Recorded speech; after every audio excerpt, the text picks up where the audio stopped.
Guys, I don't know if college is good for you. You get sleep deprived, you work in a weird way, you get into massive debt. There's this weird social hierarchy shit going on, probably. I don't know. I was a commuter, so I didn't deal with any of that shit. When you're a commuter, you're basically an immigrant that nobody wants. They don't tell you about anything, you're not invited to anything. I had to find out the gym was closed as I got onto campus. That's cool. But I will say, if you're trying to be maybe an engineer, a doctor, something STEM based, college can be pretty helpful. You get into a lot of debt, but you will eventually make a lot of money. But for everyone else, is it even worth it? I think the worst parts of college are probably the way that you have to sleep and the way that you have to work. Now, I might be biased because my major involved a lot of reading and writing, but it felt to me that most professors assumed you were you only had their class. As in when they assigned you reading, they assigned you assignments, it wouldn't take into account any other class. They're thinking, nah, you just have me. I can give you all this shit. You can use all your time for it. It's all good. But when all the classes do this, it feels ridiculous. After getting assigned 2 essays that are due next week, having that third one is a big bummer. I'll be real. And this caused people to get addicted to shit. I had a lot of classmates who were addicted to caffeine, use Adderall a lot. I didn't find this out till I think my senior year, when everyone was doing essays and we had like a 10-page essay, 15-page essay due the next day. They said, yeah, I got like 2 pages in. I'm like, you're fucked. You're done. And then the next day they hand it in. I'm like, what? How did that happen? Turns out Adderall is how that happened. So they can just work through it, work through the night, no sleep, all work. They do it. Now, I won't say I didn't stay up till 2 a.m. sometimes writing some stuff the night before, but that wasn't a common occurrence for me. And I didn't have caffeine or Adderall. I would have felt like that was cheating. So I just suffered through it. But I can't say it was healthy. And the scheduling for college is just fucking odd. Sometimes you have a class at 8 a.m., sometimes 6:30 p.m., and not even the whole day is full. You have all these gaps in the day, and it's tempting if you live on campus, I assume, to go take a nap and mess up your sleep cycle even more. It's just odd, and maybe it's worse if you commute like I did. You have to get onto campus, and then you could go home. If you live close like I did, you could just go home midday if you want to, but if you didn't, you had to go to campus, stay there all day. You have a class at 8 in the morning, you have another one at 4 p.m. Oh, I guess that's how your day is gonna go. And what might be even worse is you get all these 2-hour gaps, so you can't even go home really, but you can't do anything super productive either in 2 hours. You use one of those gaps to go to the gym, the other gap to eat and write homework maybe. But yeah, it's just not ideal. The setup, the scheduling setup is just it's not efficient at all. And that part is not really due to the students. It's just how it is. Sometimes you have a class once a week, sometimes twice a week, sometimes three. Sometimes the time of the class can change in the same week. Sometimes you end up at class and you see a note on the door saying, sorry, no class today. So you woke up early for no reason. Now, these days, I think you get an email about that. Back in my day, about 11 years ago, or Jesus Christ, 15, 11 years ago, you often find a note on the door there. Sure, you get an email sometimes, but mostly it was you found out when you got there. Very cool. Now, if I want to complain about commuting so much, why did I do that? It's because of the next major issue with college life. It's the debt. The fucking debt. When I went to college, I think the tuition was about $26,000 for the year. By the time I left, it was about $31,000, $32,000. So it rose quite a bit while I was there. Now, let me check actually. All right, I just found out. Mamma mia, it's 48 per year. That's about double from when I went. That's cool. And that's not even counting if you want a dorm. Now, I didn't dorm because it would have cost an extra, I think, 10,000. And when I lived about a half-hour bus ride away, that would be fucking stupid. So I didn't do that. Now, luckily, I'm a minority, so I was able to get some extra money to help out. Hey, I don't like that affirmative action shit, honestly, but when it benefits me, you know what? Shit, if I have the option of not taking it, suffering, and just taking it, then I'll just take it for this because I'm not getting into debt for this. And luckily, my parents were divorced. I say luckily not because it was cool, but because that also got me some extra money, some help government wise. So luckily, anyway, I didn't have that much debt when I left college, but a lot of my peers did. When I heard some of the numbers from some people I know who went to other colleges, I'm like, I'm sorry. It's really insane. The student loans are just absolutely horrible. And you can't get rid of that through bankruptcy like you can many other debts. I don't know, why is education tied to the biggest and hardest to get rid of debt? Why is that? That's weird. It's like they want to punish you for trying to become smarter. Interesting. But many people take that debt on and it haunts them for a long time. I'm in my 30s and most people I know who went to college, they're still paying off debt in one form or another. That's pretty wild when you think about it. You enter college when you're close to 20 and then you still have to pay it off at about double that age. You gotta wait till you're 50 years old to be free, if you're lucky. I wish I could talk more about the social issues that people on college deal with, but I don't drink, and I wasn't really on campus besides classes or to go to the gym because I was a commuter and I wasn't trying to spend the whole day at school. So I don't know. I think they had some kind of fraternities. They had a lot of study groups, but often they would choose times that would require me to stay on campus like an extra 2.5 hours. And I'm like, no, I'd rather go home. I'd be done studying by then. So it's not that I didn't want to make more friends than I did or spend more time being social. It's tough when you're a commuter. You have to pay with time, more time. So I was immune to a lot of the social bullshit. I would overhear a lot of gossip, and it sounded like I didn't want to part in that to begin with, to be honest with you. So maybe that was a blessing in disguise. I don't know.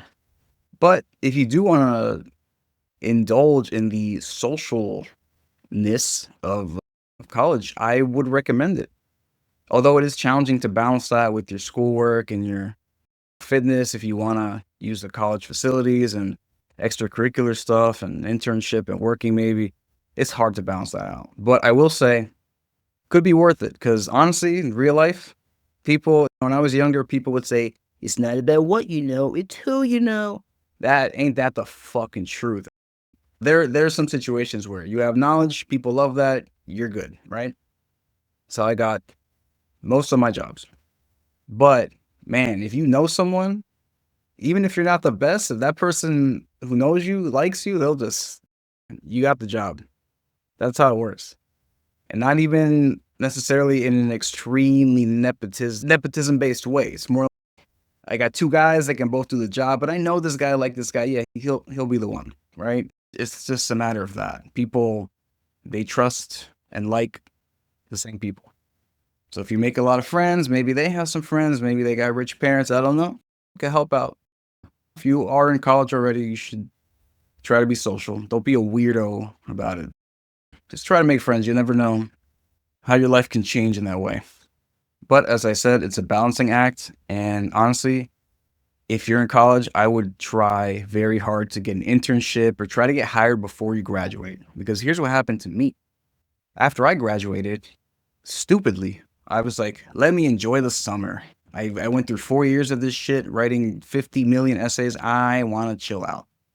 And then I started applying for jobs come fall in September.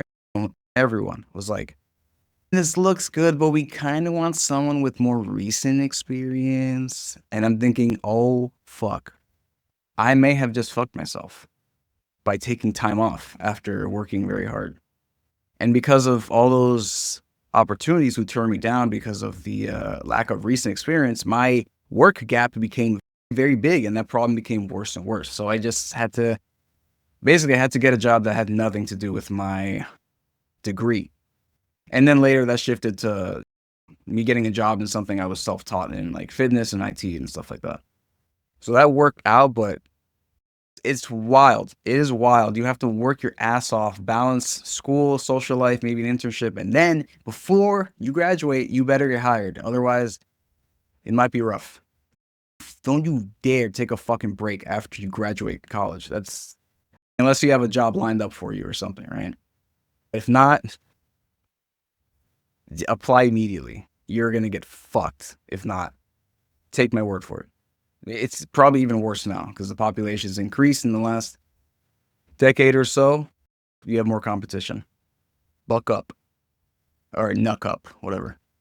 Now I'm going to give you some dubiously accurate stats here. And this one I believe 70% of college students do not get enough sleep. I know that for a fucking fact. I was one of them. I would see it a lot. People just, they'd wake up right before class started. They would tell me, hey, I got like 3 hours of sleep. And college kids are really, maybe not these days, I don't know. But they were really prone to the I got less sleep than you did game. I don't know why they like playing that, but yeah. A lot of them won. 35% of students pull all-nighters at least once a month. I definitely believe that. Might be even a bit more common than that. I think this stat is wildly out of date, or maybe the law of averages pushes it to this level, but it says the average student loan debt is $32,000 upon graduation. I think it's higher. Now, if you take into account a lot of colleges much cheaper in certain parts of the US, maybe it comes out to about that, but I don't know. I don't know. Feel like it's more now. You can let me know in the comments, but I don't know. 45% of college students report feeling overwhelmed by their workload, and that's probably due to what I said earlier about every professor treating their class as the only class you have. 30% of students report feeling lonely or isolated. These are all probably commuters. Or, although I've seen in the cafeteria or whatever, I've seen people just sitting alone because you had all these friends in high school. Probably you leave them all, you go to this new place where not only a bunch of other people are new there, but they're from different parts of the country, maybe different parts of the world. It's probably really overwhelming for a lot of people. That's why oftentimes you see the same group of friends. The freshmen in college, they group together and they just stay together as long as they can. Because if you don't have friends in college, then it's probably really rough. So how do you survive college? First of all, here's my recommendation. Decide if you need to go. If it's STEM related, you'd probably benefit. And by STEM, science, technology, medicine, stuff like that. Science, basically. Science and math. You'd probably benefit. That knowledge is good there. But if it's something else, I don't know. It might be best to try really hard to get that job right out of high school or something, or try to meet people or something. I don't know. The issue is most jobs these days, they require a diploma. Whether it's relevant or not, they require a diploma because they think, oh, wow, this person could follow orders for 4 years at least. But I'm talking strictly in a debt capacity. For STEM, you'd probably benefit long term. Anything else, I don't know if it's worth it financially. I don't know. I say this as an English major, so I know from experience. So decide if you want to go, first of all. If you do, try your best to get some kind of sleep schedule, at least for the semester. Figure out what your classes are. Try to pick a sleep schedule that works with every single day of classes that you have. If you're a drunk, you drink a lot, you like to be social at night or whatever, this might not work for you, but you got to make your choices. For essays, I have some recommendations. Some of my tactics that would often work. In college, when I had to write an essay, if it were assigned early enough, what I would do is write at least 1 page per day. So if the essay were due, let's say it's a 10-page essay due in 2 weeks, I would time it out so that at the very least, 10 days beforehand, I got to be writing at least a page a day. That made it more sustainable for me to keep that habit because it was it was fairly gradual. It was manageable. Now when you're actually writing the essay, that's the tough part. You gotta cite all these sources, all this shit. What I would do, because it was boring as shit oftentimes, I'd have my laptop, I had my essay in front of me, and on the side, I would have my PS3 controller. So what I would do is I would play a fighting game. I remember at the time I was playing Injustice for a lot of my essays. So what I would do is I play a match. If I got knocked out or what each mostly fighting games is like 2 rounds and the match is over, right? So at the end of each round, pause, write at least a sentence. If I could, maybe a paragraph, then continue. Play another round when the whole match is over. Stop, write a whole paragraph at least, then continue. I'd basically go back between writing sentences of paragraphs and fighting virtually. Now, this is obviously dangerous in a way because you could just say, wow, this is more, if playing is more fun, I'm going to do more of this. Let me just play like 10 matches first. You got to be careful with this, but in terms of giving yourself a pretty short reward to keep you going if you need it, this will be helpful. Because most fighting games, each match, they have a timer. Usually it's 60 seconds, maybe 90 seconds. So there's no way you'll go more than 2 minutes without writing something. And I would also recommend, if you can, do check out some study groups. There are some smart fuckers in college. So take advantage of their presence. Honestly, just working near or with a very smart student, they'll rub off on you a bit. You will become smarter. You'll see their habits. You'll see the way they think. You'll be inspired, influenced by their ideas. So do that. Try to glom on to the smart kids if you can. Not if they're like really fucking weird. If you get the vibe that they're gonna shoot up the school next week, don't do that. Or actually, maybe you should. You should be friends with them so they can not shoot you. But in general, in college, if you are smarter, that is seen as cooler. I think these days anyway. So try to stick with them if you can. It'll help you out in many ways. Another tip, seek financial aid. Get those grants, apply for that. Do whatever the hell you can to not stay in debt for 20 years after you graduate. Get those scholarships. Do work study. A lot of work study is pretty easy. I did one where I would just walk a few blocks over to a middle school, high school, and I would just be the assistant of the college advisor. I wouldn't do much. I would file some shit away sometimes. And it was an easy way to make some money and take some of the debt away. But probably the biggest advice besides deciding if you even need college or not is your first year, really pay attention to what you like, what you don't like, and then adjust from there. Because before you get into college, you don't know. Some people do know what they like, but you don't know what you can tolerate, what you end up hating. For me, I thought I was going to go into computer science because I want to develop video games. And then I learned that calculus fucking sucks and I don't like math anymore. So I'm like, you know what? Maybe no. Really pay attention that first year. Be mindful of what you actually like, what you dislike, blah, blah, blah. Don't just sit through it, coast through it. Pay attention. What about this do you not like? What about this do you like? Ask your professor, hey, what do people who major in this end up doing sometimes? Be really inquisitive the first year. You're there to learn. Take some fucking initiative. That way you can waste or not waste a lot of money later for time. But yeah, college is really expensive. So just think hard about it. It's tough out there. I'm actually really curious. If you're listening to this, comment. What's your student debt like? I'm curious. Or if you haven't been to college in 10 years, like how much has your student debt increased? I'm actually curious about that. Mine's almost doubled. That's cool. I imagine that's the same for everyone else.